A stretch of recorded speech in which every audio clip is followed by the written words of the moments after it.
जय Hind dear friend, नमस्कार। आज हम बात करेंगे रक्त परिसंचरण तंत्र की, जिसे ब्लड सर्कुलेटरी सिस्टम बोला जाता है। तो आप हमारे साथ वीडियो में लास्ट तक बने रहिएगा। ब्लड सर्कुलेटरी सिस्टम कंप्लीट आपको समझ में आ जाएगा। तो चलिए हम स्टार्ट करते हैं उसके डिफिनीशन की। तो डिफिनीशन क्या है? जीवों के शरीर में पोषक पदार्थों, गैसों, हार्मोन्स एवं उत्सर्जी पदार्थों के परिवहन के लिए एक अंग समूह पाया जाता है, जिसे परिसंचरण तंत्र कहते हैं। परिसंचरण तंत्र का अर्थ होता है एक तत्व को एक स्थान से दूसरे स्थान तक परिवहन करना। शरीर में रक्त का एक स्थान से दूसरे स्थान तक पहुंचना रक्त परिसंचरण कहलाता है। परिसंचरण का मतलब होता है एक स्थान से दूसरे स्थान पर जाना, मतलब रक्त का एक स्थान से दूसरे स्थान पर पहुंचना रक्त परिसंचरण कहलाता है। रक्त परिसंचरण तंत्र की खोज 1628 में विलियम हार्वे ने की थी। किसने की थी रक्त परिसंचरण तंत्र की खोज? तो विलियम हार्वे ने 1628 ईस्वी में की थी। अब हम बात करेंगे रक्त परिसंचरण तंत्र के प्रकार के बारे में। तो रक्त परिसंचरण तंत्र दो प्रकार का मेनली होता है। पहला खुला परिसंचरण तंत्र और दूसरा बंद परिसंचरण तंत्र। खुला परिसंचरण तंत्र को ओपन सर्कुलेटरी सिस्टम बोला जाता है। बंद परिसंचरण तंत्र को क्लोज सर्कुलेटरी सिस्टम बोला जाता है। एक मिश्रित परिसंचरण तंत्र पाया जाता है, जो अक्सर मछलियों में पाया जाता है। मछलियों में के बॉडी में, शरीर में बंद परिसंचरण तंत्र, खुला परिसंचरण तंत्र पाया जाता है, जबकि उनके फिन्स जो पंख होते हैं उनमें बंद परिसंचरण तंत्र पाया जाता है। अच्छा, अब हम बात करें पहले नंबर खुला परिसंचरण तंत्र की। तो खुला परिसंचरण तंत्र क्या होता है? तो ऐसा परिसंचरण तंत्र जहां बिना रक्त वाहिनियों के, बिना ब्लड वेसल के रक्त का परिवहन होता है, उसे खुला परिसंचरण तंत्र कहते हैं।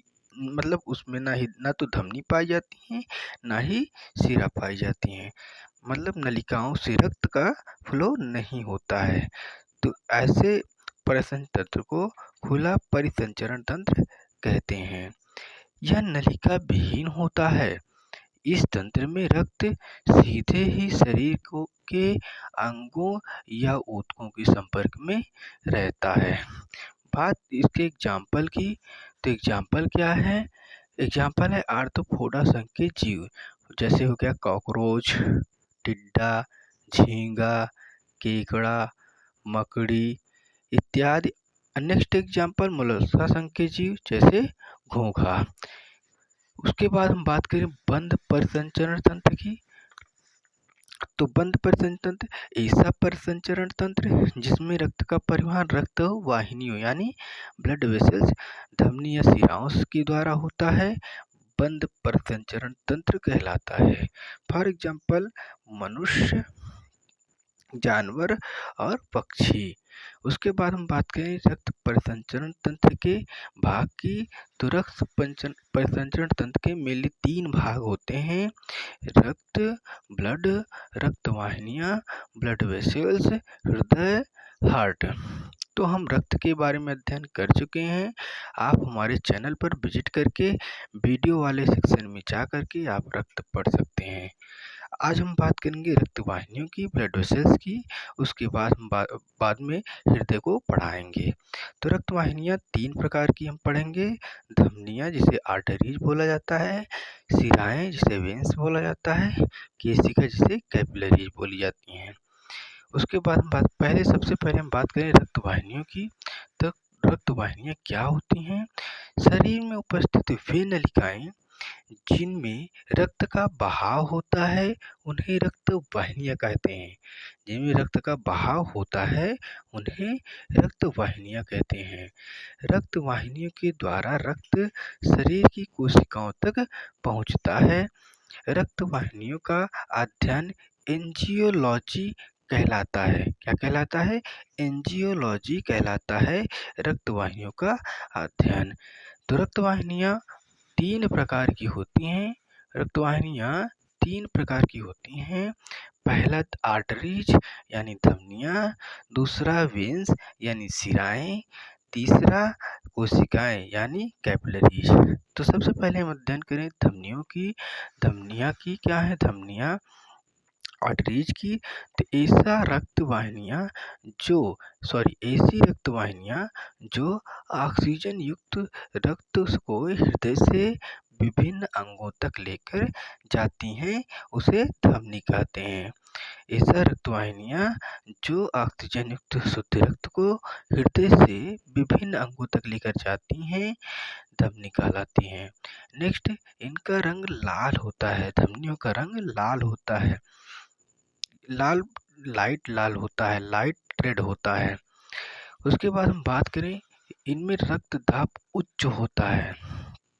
धमनियों में रक्तदाब उच्च होता है, धमनियों में हाई ब्लड प्रेशर होता है, इसीलिए यह शरीर के आंतरिक भागों में मिलती हैं। जबकि शिराएँ जो होती हैं वो हमारी त्वचा के जस्ट नीचे मिलती हैं, जबकि धमनियाँ त्वचा की थोड़ा गहराई में पाई जाती हैं। उसके बाद हम बात करें इस फिगर की। तो देखिए ये फिगर है। फिगर में सबसे आगे वाली पार्ट में इधर मान लीजिए हार्ट है, हृदय है। हृदय से निकली है महाधमनी। महाधमनी से होकर के ब्लड धमनी में जाएगा, धमनी से छोटी धमनी से शिरा में पहुंच जाएगा कैपिलरी से होते हुए। ये बीच में जो जाली शेप का स्ट्रक्चर दिख रहा है आपकी केशिकाएं हैं, जिसे कैपिलरीज बोला जाता है। शिरा से जो है महाशिरा छोटा शिरा, छोटी शिरा से कोशिकाएं से फिर से महाशिरा छोटी शिरा से केशिकाएं से फिर महाधमनी में पहुंचता है लास्ट में।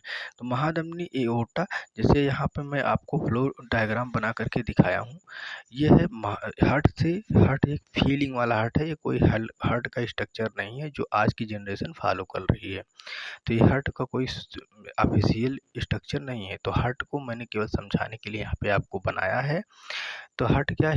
हृदय से यहाँ देखिए महाधमनी गई है, महाधमनी से होते हुए जो है ब्लड या इसमें शुद्ध रक्त बहता है। तो होते हुए ब्लड जो है वो धमनी में पहुंचता है, आर्टरी में। धमनी से छोटी धमनियों में पहुंचता है, छोटी धमनियों में करके केशिका बनाती हैं, कैपिलरीज बनाती हैं, कैपिलरी से छोटी शिरा में पहुंचती हैं, वेन्यूल्स में पहुंचती हैं।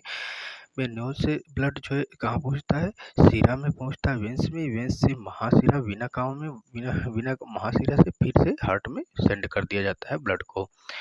उसके हम इंग्लिश में चर्चा अगर कर लें तो महाधमनी को एओर्टा बोला जाता है, आर्टरीज को धमनी बोला जाता है, आर्टरियोल्स की छोटी धमनी बोला जाता है, कैपिलरीज को केशिकाएं बोला जाता है।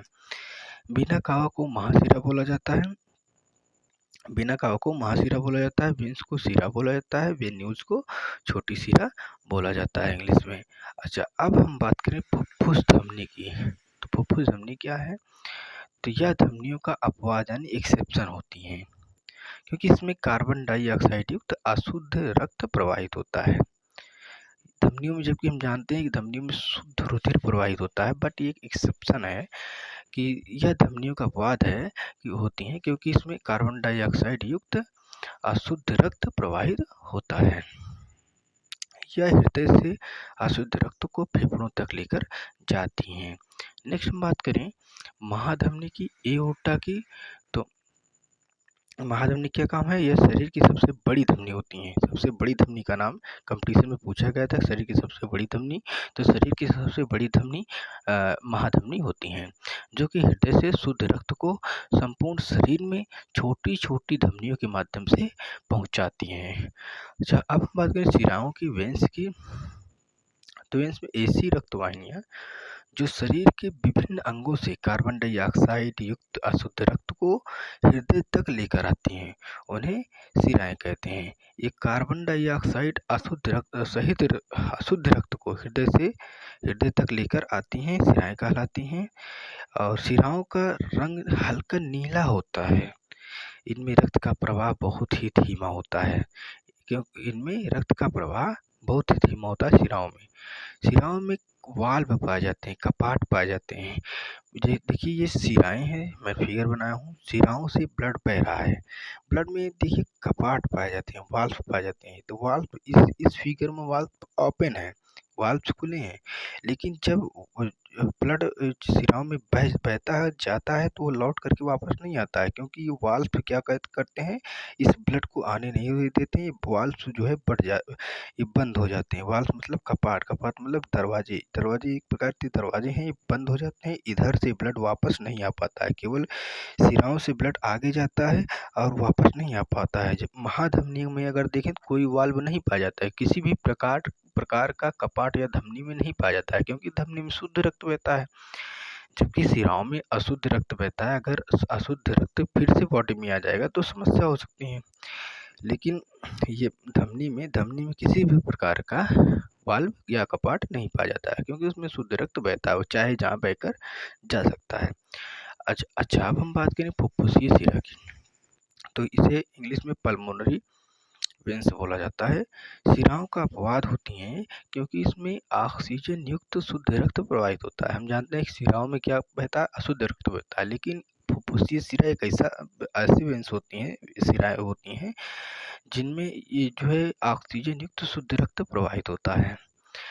यह फेफड़ों से शुद्ध रक्त को हृदय तक लाने का कार्य करती हैं। कहाँ से? फेफड़ों से शुद्ध रक्त को हृदय तक लाने का काम फुफ्फुसीय शिरा का होता है। उसके बाद हम बात करें कैपिलरीज की। कैपिलरी केशिकाएं क्या है? ये बहुत ही महीन रुधिर वाहिनियां, ब्लड वेसल्स होती हैं, जो कि धमनियों को शिराओं से जोड़ती हैं। रक्त एवं ऊतकों में विभिन्न पदार्थों जैसे भोजन, ऑक्सीजन, कार्बन डाइऑक्साइड आदि का मिश्रण द्वारा आदान प्रदान इन्हीं रुधिर कोशिकाओं द्वारा होता है। अच्छा, अब हम बात करें शिरा व धमनी में अंतर के बारे में, difference between veins and arteries. तो पहला हम डिफरेंस याद करें तो ये अंगों शिरा की बात करें तो ये अंगों ऊतकों से रक्त को हृदय की ओर ले जाती हैं, जबकि धमनी की बात करें तो ये रक्त को हृदय से अंगों की ओर ले जाती हैं। दूसरा बात करें शिरा में तो इसमें अशुद्ध रक्त बहता है। धमनी में अगर बात करें इसमें शुद्ध रक्त जो है फ्लो होता है, प्रवाहित होता है। तीसरा बात करें शिरा में तो इसका व्यास बड़ा होता है। तीसरा बात करें धमनी में तो इसका व्यास कम होता है। चौथा बात करें इनकी दीवार पतली व लोचदार होती है शिरा में, जबकि चौथी बात करें धमनी में तो इनकी दीवारें मोटी, लचीली व पेशीय होती हैं। शिरा की बात करें पांचवा, ये प्रायः अंगों से बाहर की ओर स्थित होता है, जबकि हम बात करें पांचवें में धमनी की तो ये प्रायः अंगों में अंदर की ओर स्थित होता है। छठवें बात करें ये नीले बैगनी रंग की होती हैं, जबकि बात करें धमनी की तो ये लाल रंग की होती हैं। सातवां बात करें शिराओं में तो इनमें कपाट यानी वाल्व पाए जाते हैं, जबकि धमनी में कोई भी कपाट या वाल्व नहीं पाए जाते हैं। आठवीं बात करें शिराओं की तो इसमें रक्त के बहने की गति जो है धीमी होती हैं, क्योंकि इनका व्यास बड़ा होता है, और जब व्यास बड़ा होता है तो सीधी सी बात है कि रक्त फ्लो होने की गति धीमी होगी। अगर वही व्यास बड़ा होता नलिका का तो रक्त बहने की गति तेज होती।